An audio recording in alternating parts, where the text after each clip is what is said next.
When looking for the king of podcasts, you're at the wrong channel. Well, excuse me! Looking for good ideas for life?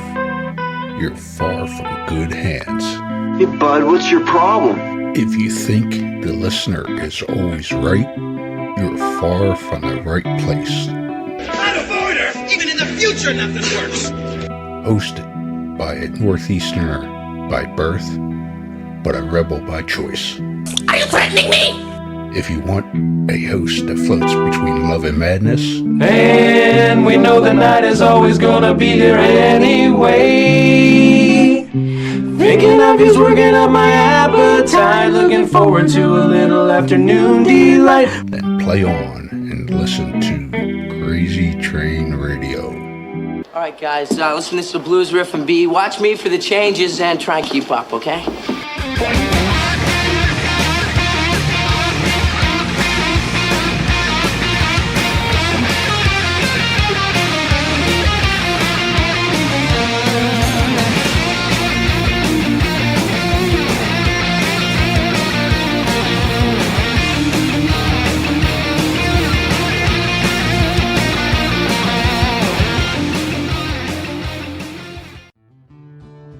Warning, creators of this game do understand the subject matter may be offensive to some, but they do honor the families and people that have been affected by these real-life tragedies that these individuals have caused.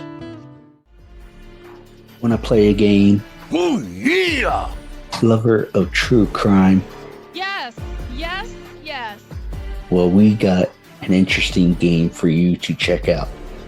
Wow. With the mashup of influences such as horror movies, collecting cards, and RPGs. What? Led to giving birth to an incredible creation of this game, Killers, the card game. You are all my children now.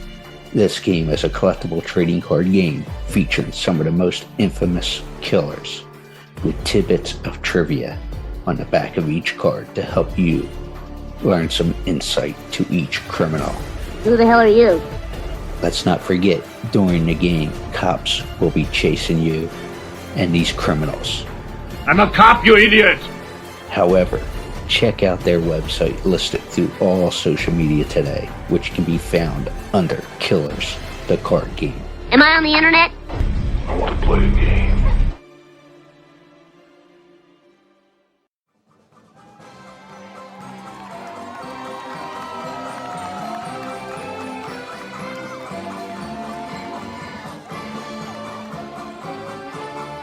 Hi, this is Mike Sielski from Philadelphia Inquirer and 94 WIP, and you're listening to Crazy Train Radio.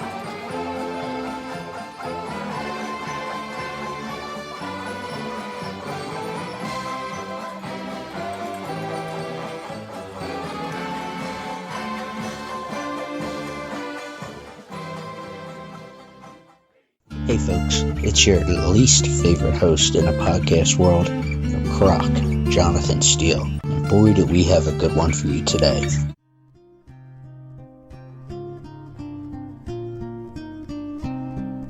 Ladies and gentlemen, boys and girls, children of all ages. Looking forward to this one, and it for a couple of different reasons, because the initial reason I booked this was because of this lovely book, The Rise and the Pursuit of Immortality. It talks about Kobe Bryant, and it talks about his early years and stuff. But the reason this worked out and got me a little more excited is because I'm from the Philadelphia area, and this next guest writes for the Philadelphia Inquirer. He works with Glen Macnow on WIP during Saturdays, if I remember that correctly. And there's a little news story that's come out this past couple of days, since Sunday, and we know everything online and in the media is true, that the Philadelphia Eagles are going to the Super Bowl.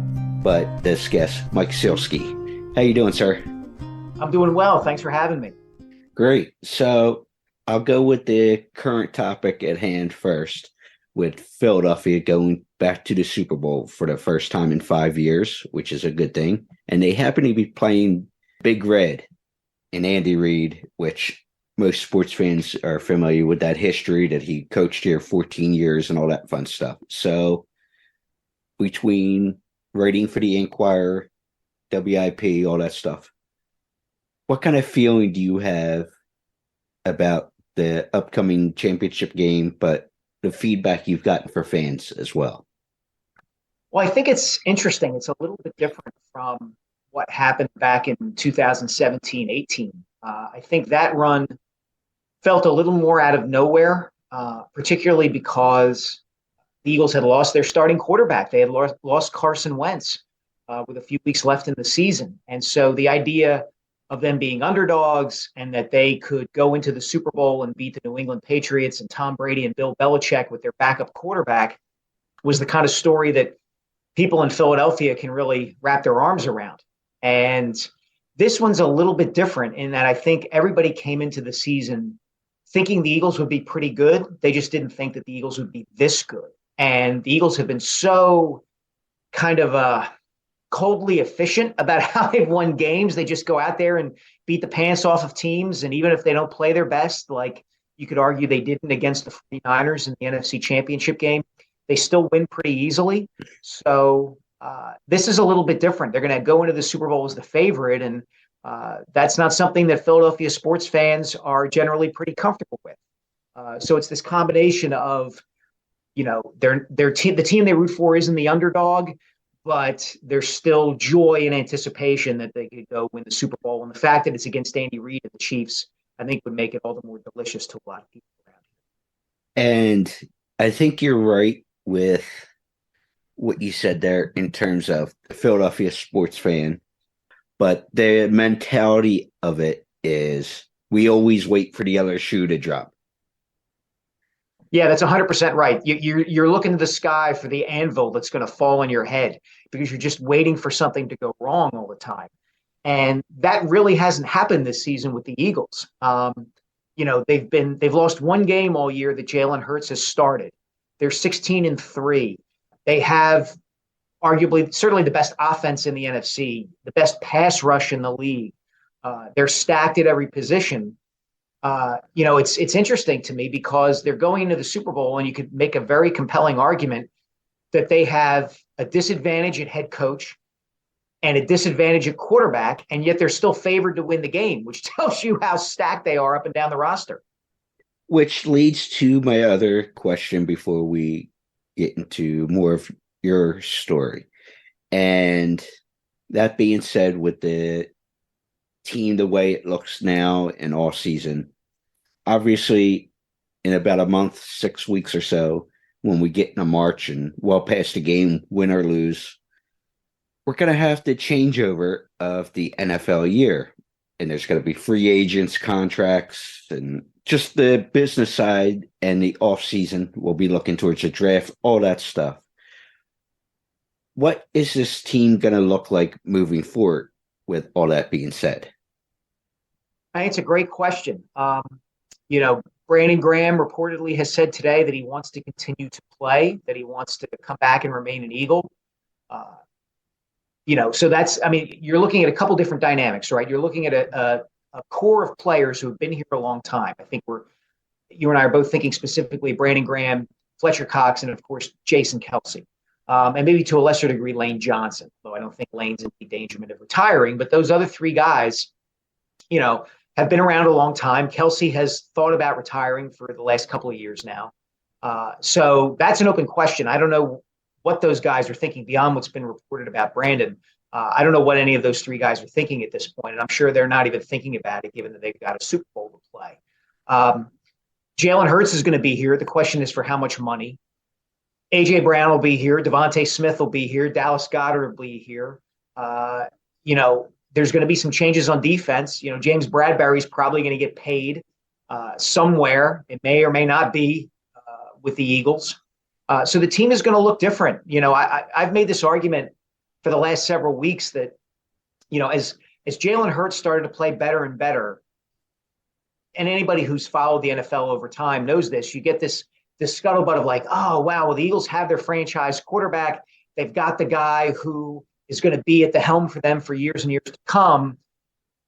Isn't that great? And it is, but it also, in the modern NFL, increases the urgency to go all in right now, because Jalen Hurts is only counting, under $2 million against the salary cap this year. He's the reason that they were able to build this great team around him, because they had more space under the cap to do it. And then you get him playing at the level that he's been playing, and it's kind of the perfect melding of all the factors that go into creating a Super Bowl contender. So the Eagles are all in right now with Hurts, and I think it'll get harder once they have to pay him what the market is going to demand that they pay him. So I would say if you're an Eagles fan or an Eagles follower, enjoy Sunday, February 12th as much as you can and hope for the best, because they might get back there, but it's going to be more challenging.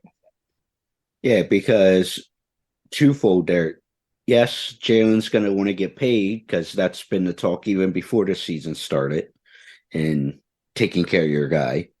And I can't fault anybody that gets paid, in sports and stuff, even though that can be a hot topic.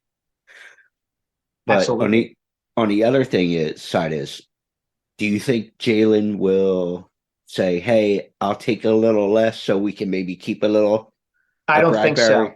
I don't think so. I just don't. I don't think that he's reached the level in his career yet, from a marketability standpoint, where he could do that or even think about doing that. Tom Brady gets held up a lot as a guy who would take less than market value. Tom Brady also became, he was making so much money in so many other places that he could afford to do it. I'm not sure Hurts has reached that point yet. Maybe down the road he will, but I don't think he's there yet. I think he wants to get paid like the quarterback he believes he is, and he wants to get paid what the market will give him, which is going to be close to $40 million a year, if not more than that. Yeah, exactly. And like I said, I can't fault anybody. If you can get it, God bless you.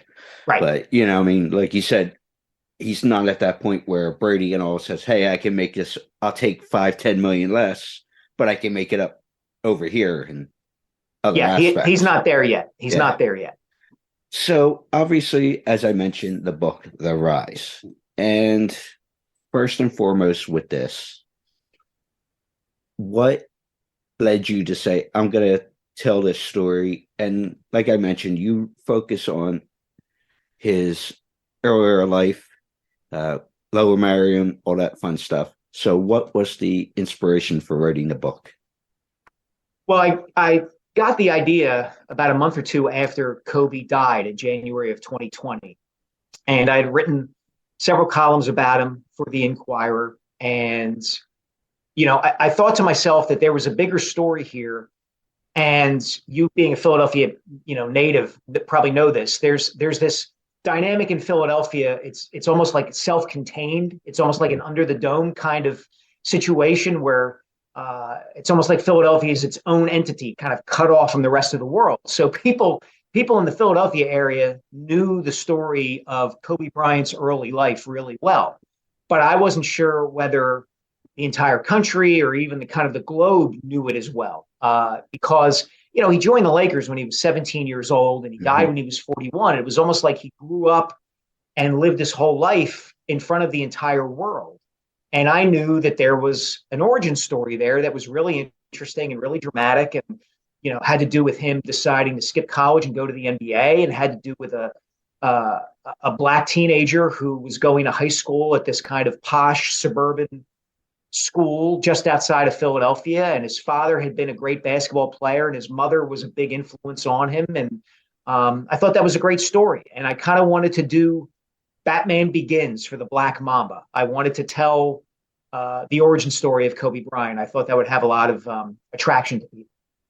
And that's interesting you bring that up. And that's a big part of the book. Excuse me. Yeah, that's a big part of the book, because you talk about the relationship with his father, Joe. And from the basketball standpoint, he learned from what he saw, whether it be at the practices in Italy and different points of Dad's career at that point. but mom also being a big influence as well. And I've heard you say in other outlets and got the vibe from the book as well, that he got that work ethic and Mamba mentality, I guess you would call it, from mom. So there was an influence on both sides. Oh, absolutely. Kobe was a complete mixture of Joe and Pam Bryant. I mean, Joe had all the athletic gifts in the world. If anything, he was kind of ahead of his time in the ball player that he was. 6'9", 6'10", could handle, could shoot, could dribble, big and fast. And all any coach of his wanted him to do was like sit down low and play in the post. And he didn't want to do that. And he was kind of a jolly guy, kind of a ne'er-do-well, would miss the team bus to practice sometimes, thought it would be great to play for the Sixers, and then got there and realized he wasn't getting any playing time and wanted to go play somewhere else, and eventually had to go to Italy to become the star he always thought he should be in the NBA. And then you get Pam, who's tough as nails, made sure her children did their homework before they could play basketball or volleyball or soccer or anything else, very protective of her children, was, as you said, she brought the Mamba mentality to Kobe before anybody knew what the Mamba mentality was. And I thought it was hilarious when I heard the story, and I believe it's in the book. So like I said, I was prepping for this. So many different outlets mixed together in the research. And over in Italy, at one of those practices, Kobe apparently had said pretty much "fuck you" to his dad's coach. Yes, that's right. It's in the book. Yes. Yeah. It was funny. I mean, his parents could be disciplinarians, very much so, when it came to matters outside of basketball. And Joe certainly was going to teach Kobe how to play basketball at an elite level. But Joe and Pam indulged him when it came to the sport because they could see how great he was and was going to be. And so if Kobe wanted to play, Kobe was going to play. And if his dad's coach on a pro team in Italy told him, "Hey, Kobe, we're practicing here, quiet down," he would curse him out at age 8, 9, 10. So yeah, you get a little glimpse of who Kobe was going to become once he grew to adulthood in a moment like that. I was going to say, because fast forward to his playing careers, you could see that mentality. And I'm not saying that's a bad thing. That's what led him to be as good as he was. Absolutely. Total tunnel vision. A guy who knew at the earliest possible age that he wanted to be the greatest basketball player on the planet and was willing to do anything he had to do to reach that goal. Well, I'm curious to know, with that being said, and we know the stats and all that stuff, and the game has changed from when Joe played to through the 80s to the 90s and whatnot to where we sit here in 2023. And I know it's always debated, but where does Kobe fit as far as when you compare him amongst the greats? Last year, they did the 75th anniversary, and I was actually just watching the video that from the All-Star game last year when you talk all those guys. And I know it's apples and oranges with the changes of the game, but where does Kobe actually sit? I think he's a top 10 player. I think he's in the latter 5 of the top 10. I think so much of this debate comes down to a person's own preferences about what kind of basketball player they like to watch. How much accent do you put on statistics? How much do you put on aesthetics? For me personally, like, I'm partial to a guy like Kobe or Kareem or Akeem Olajuwon, who personally, I think those two guys, not so much Kareem anymore. I feel like he's getting his due nowadays, but Olajuwon might be the most underrated basketball player of all time, because you watch those guys play and the degree of difficulty of what they're doing just stands out so much. And, as you referenced, nowadays we're more in a league of efficiency of the corner three-pointer. What kind of shots are guys taking? Whereas if you watched a Kobe Bryant or an Akeem or an Allen Iverson, and you watch the way that they play and the degree of difficulty of what they did, the pull-up 19-footer off the dribble, Kobe taking it into the lane against bigger, stronger players, Iverson doing the same thing, the mobility of a guy like Olajuwon, I might rank those guys a little bit higher compared to a Shaquille O'Neal or somebody along those lines. And then you could take into consideration a guy like Jordan, a Wilt, a Bill Russell, their their impact on the sport beyond just what they did on the court, what they did culturally, those sorts of things. So I put Kobe in the latter half of the top 10, and somebody who I think his cultural aspect is still growing because he died young, because people felt like he had become a mentor and kind of a guru of basketball and the Mamba mentality in the later parts of his life. And I think his mystique is only going to grow over time, to be honest. And there's that, and of course, unfortunately, it won't ever be answered. There's always that, what if he had lived and wasn't in the accident, because of what you said there with the cultural standpoint, where a guy like Michael, who has an influence on the game as an ownership and everything else, or a guy you mentioned earlier in Kareem Abdul-Jabbar, who I appreciate because of what he tries to do from a cultural standpoint, and or what Bill Russell did when he was with us, and they tried to do things beyond the game. So yeah, I mean, I think Kobe's a really interesting case in that regard, because at first glance, you would think he would be somebody who might be lost without the sport. Like, what is he going to do? He devoted himself so singularly to the pursuit of being a great basketball player. What's he going to do once he can't play anymore? Well, he wrote and he made movies and he became a girl dad, and he softened a lot of the edges around himself. I think, one of the things that makes Kobe interesting in the culture is, this was a guy who put his very freedom at risk with his actions in a hotel room in Colorado in 2003. And he managed, either in reality or just by the perception, to pull himself out of that. And, some people will never forgive him for that, or never give him any quarter for being anything other than an accused rapist. And I understand that. But to a large portion of the culture, Kobe came back from the depths. And I think for those people, it gives his life deeper meaning and deeper resonance and makes him more admirable in some ways. It doesn't even matter whether he actually became a better human being or not. We just perceive that he did. Yeah, because I was thinking of a professional wrestler who just recently died from the area here, who had a trouble of his own for 10 years, 10, 12 years ago, whatever it was, because of a dumb perceived comment he made on social media. And social media didn't become a bigger thing till later in Kobe's career. But this guy was getting heat still for something dumb he said. And he was the first to say, hey, I effed up. I said it. Mm-hmm. Doesn't say it was right. So I was thinking of Kobe the same way, like you said, from the Colorado incident, that, hey, I had this major foul up. What can I do to improve myself? So, yeah. And I think we in society like a redemption story. That's the thing that differentiates Kobe from Michael Jordan, for instance, right? Like, Michael never, at least that doesn't mean Michael Jordan's perfect, far from it, but it just means in the public eye, in the public perception, Jordan never had to redeem himself from anything, right? He was just Michael Jordan the whole time. And if he gambled a little bit too much, okay, well, maybe that makes him more relatable to the average Joe who likes to gamble. And if he says, Republicans buy sneakers too, well, he's corporate and soulless and he only cares about making money and selling sneakers.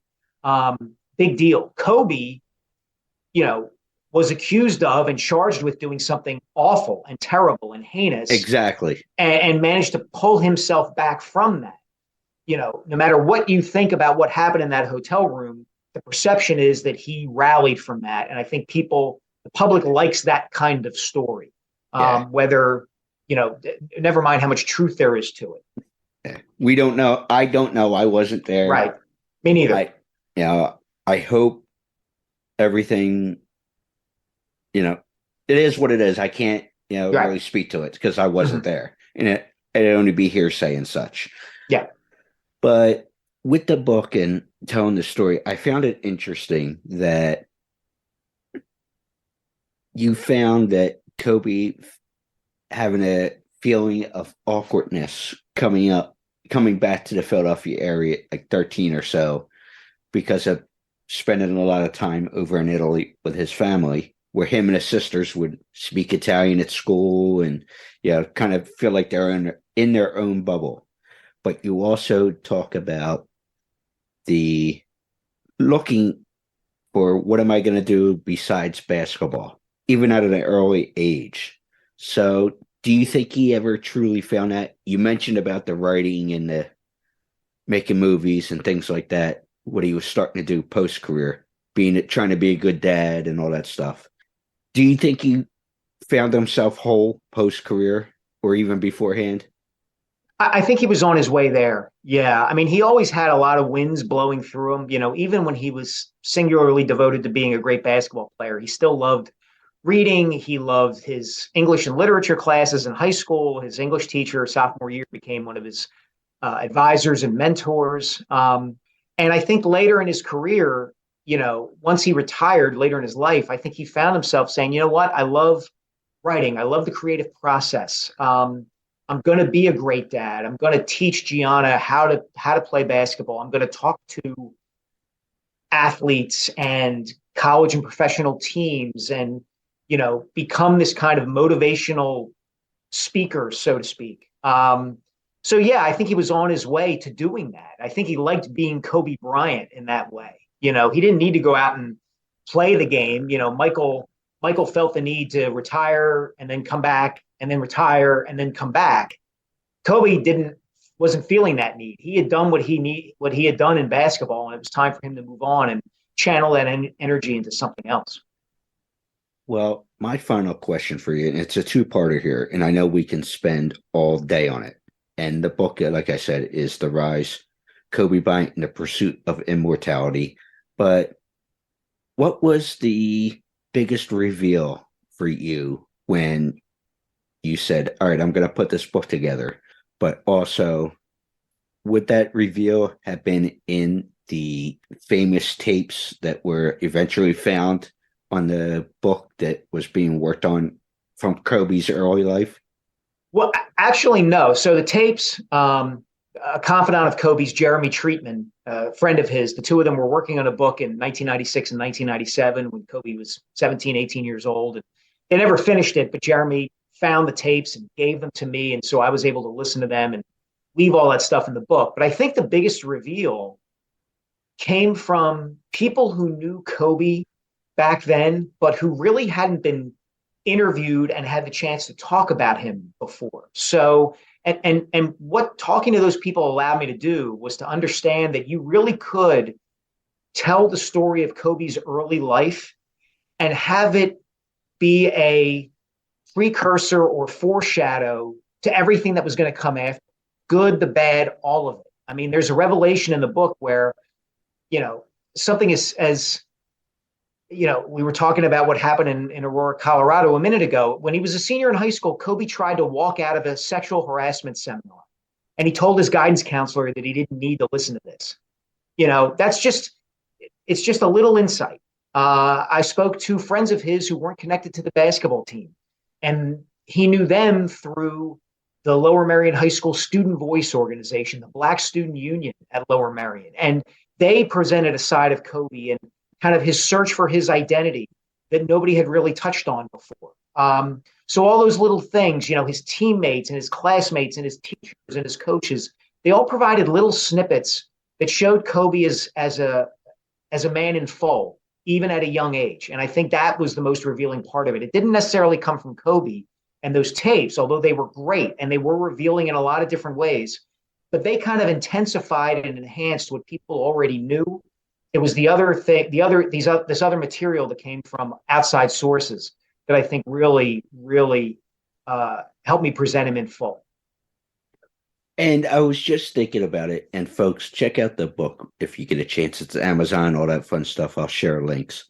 But like I mentioned, you are working with Glen Macnow on WIP, and you came in with Jody Mack to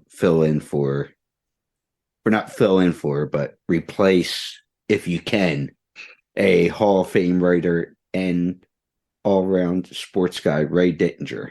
Mm-hmm. So what has it been like working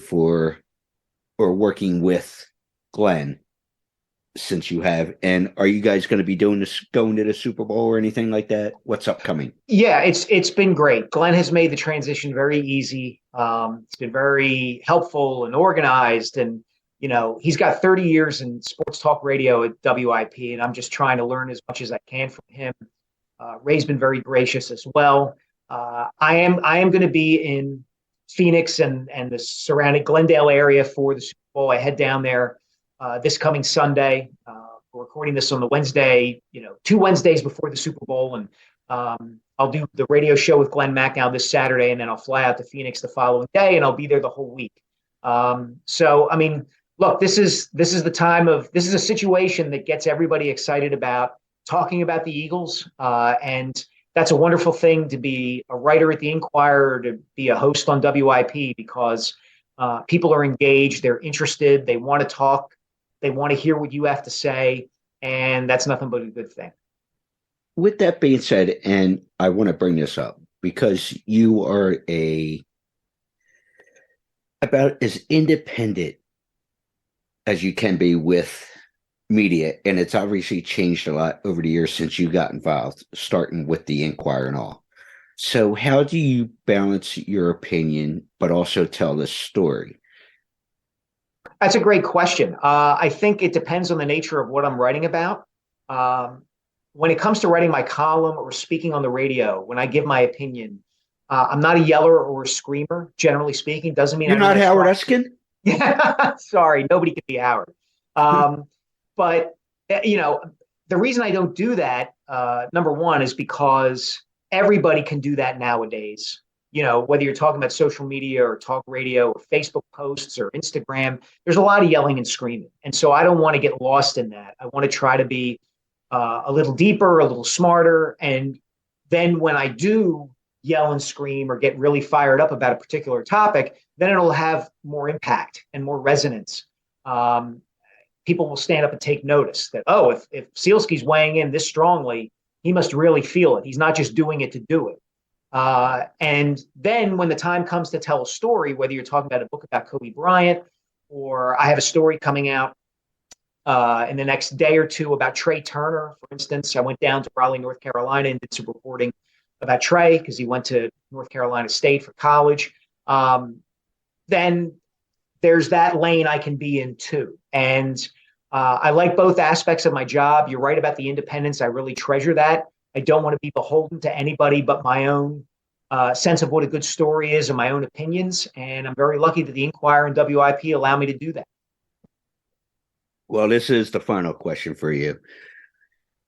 Like you said, we're talking on February 1st. This will be out in the next couple of days. But as we sit here at almost 12:30 in the afternoon here on February 1st, what do you think is going to happen with the Super Bowl? Can we put our genie hat on like what Johnny Carson used to do? Yeah, exactly. I can be Karnak, right? Yes. I think the Eagles are going to win. I just do. I think they're the best team in the NFL. I think they're the most complete team in the NFL. I think they can win any game, any way they need to. The only game they lost this season when Jalen Hurts started and played was to Washington. And it was a game in which they were uncharacteristically sloppy, committed 3 turnovers, and they still would have won that game had Quez Watkins, while he was on his way to the go-ahead touchdown, not fumbled.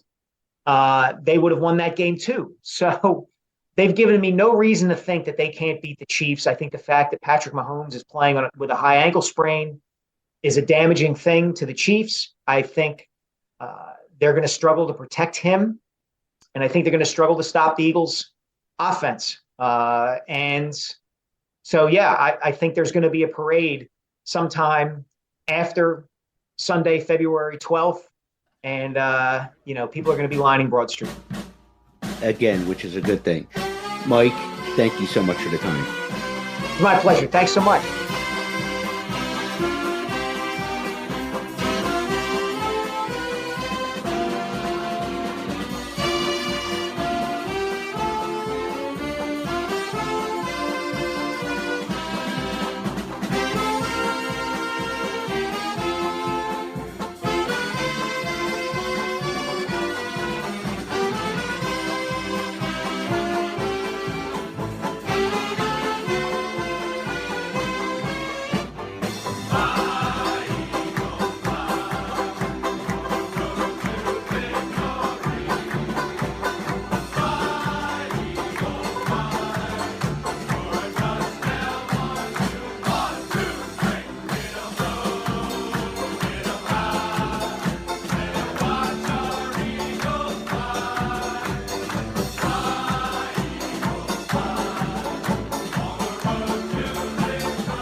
Hey there, Friday fans. We know how much you enjoy the movies. Enjoy grabbing your Friday merchandise and interacting with the Friday family, whether it be at conventions or during our particular watch-alongs. Well, when you're looking to get yourself masks, why not check out our friends over at Camp Blood Customs out of New York State and order your specific custom mask from any of the films. All orders are made specifically. Your needs and wants are. Make sure you find Camp Blood Customs on Facebook, Instagram, and all over social media and order yours today.